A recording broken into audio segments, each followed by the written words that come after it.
Miarabantsika ny avy atao amin'ny rentsika roy zao takarivo zao. Ny avy atao amin'ny rentsika roy moa zany dia voasa andray anjara tamin'ny loharandasy teny amin'ny Anjerimantolo Ankatso, niopana tamin'ny lohahevitra hoe lokanady ny lalam-pifidianana ho an'ny fifidianana isy eto Madagasikara. Dia novelabelarinay tamin'izany moa ny fomba fijery ny hetsika roy hatramin'izay, izay tohanany hatramin'izay na teny anivon'ny comité interministériel ny amolavolan'ireo volavolan-dalàna na teo anivon'ny antenimena pirenena izay nandany izany volavolan-dalàna zany tamin'ity herinandro ity. Tao anatin'izany dia nampafantatra ihany koa izay mahakasika ny paikady hoentin'ny hetsika roy miatrika fifidianana mandritra ity taona ity sy ny amin'ny taona manaraka, izany hoe ilay stratégie fiera zany fifidianana mironana sy ekenina rehetra ary atokisana. Ary tao anatin'izany dia nisy ny mpandray anjara maro ary ny mpianatra tanora teny anivon'ny université ny tena nameno ny efitrano tao amin'ny grand amphi ny faculté d'Aix. Ny isa teo amin'ny 700 mahery teo raha totalina ireo tanora nanatrika izany loharandasy izany, ary navitrika dia navitrika tokoa izy ireo ary namina anazy ny lohahevitra izany. Ka zavatra nanamarika anay moa raha teny dia tsikaritra fa tonga saina ary nanaitra ny besin'ny maro ny zava-seho nandritra ny fandaniana ireo lalam-pifidianana tena anivon'ny antenimera pirenena izay efa tsy misy vina amintsika intsony. Ka nieritreritra hoe inona ny tokony atao manoloana ny reny zava-mitranga nandritra izany loharandasy zany ihany koa moa dia afaka nanazava mahakasika ny volavolan-dalàna tsy hoe amin'ny atsipakely fa amin'ny ankapobeny izay tena tsy mety tao alatiny mahakasika indrindra ny zavatra voalaza ao anatin'ireo volavolan-dalàna ireo, ary nafahana nampita hafatra tany amin'ny tanora ka natonga saina azy ireo ny tanora teny amin'ny anivon'ny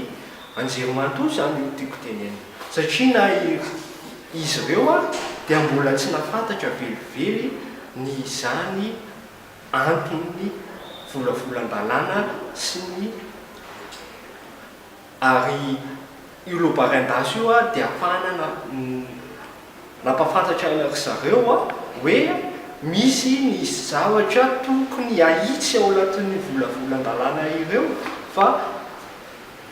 tsy mifanaraka amin'ny lalam-panorenana ohatra, ary tsy manaja n'ireo zo fototra maolona mihitsy azy, ary indrindra moa fa toa miaro ny tombontsoa manokany olona mpanao politika sasatsasany fa tsy mitsinjo ny fametrahana fifidianana mangarahara izay antoko ny fampandrosoana maharitra ho an'ny firenena. Ka zava-dehibe ny etrehana izany satria raha ataontsika hoe misy ny avaram-pianarana dia ny tanora ny Anjerimantolo no tokony hafantatra, ary nanaitana tramo tao anatin'izany ny hetsika roa hoe ilaina ny fandraisan'ny tanora andraikitra amin'ny raharaham-pirenena, tsy vitany hoe amin'ny fifidianana ihany fa amin'ny raharaham-pirenena amin'ny ankapobeny, ary nanao zosikevitra hoe zahay atao anatin'ny hetsika roy dia efa manana programa manokana ao anatin'ny fanaraha-mason'ny fifidianana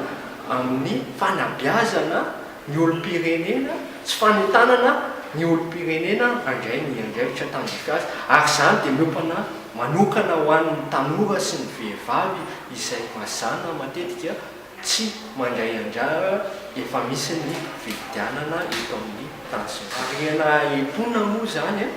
fa ny mpandray anjara atao izay nanasana olona sy sarangan'olona maromaro ihany izay misehatra ao anatin'ny raharaham-pifidianana tao anatin'izany izay tatao amin'ny tsiarony tao anatin'izany ny mpanao politika dia tao anatin'izany ihany koa ny tsara izay miandraikitra ny ady contentieux électoral zany raha malazalaza maromaro tokoa ary nanasana indrindra ihany koa an'ireo comité interministériel anankiroa izay mariana etona moa fa tsy namana miantso izy ireo ny antony manokana efa tia androany hoe izay vo fantatra hoe tsy ho afaka ry zareo ka voatery natomboka ihany zany ny lobaran-dasina tsy teo ary nefa ny fahatongavana zareo no tena miandrasana mba entina ifampiresana sy fampidiniana ny makasika ny votoantin'izany lalam-pifidianana zany no ny ao amin'ny comité interministériel izay mandravitra ireo lalam-pifidianana ireo dia taorinany tamin'ny farany lobaran-dasy moa dia nanapa-kevitra ny doyen faculté d'Aix hoe tokony hisy ny lobaran-dasy fa